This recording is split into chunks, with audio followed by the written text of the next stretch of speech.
lel takin ngai na kamulam dang ngai on ngai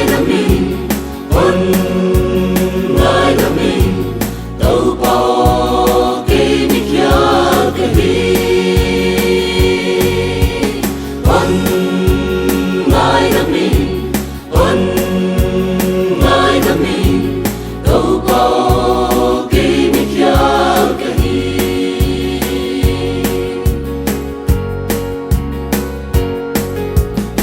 oi kahi lo dit som kahi lo dai na ding na kamu zo keisya kilo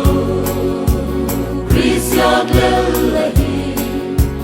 kapulo angay dang nagatan on ngai namin tau pa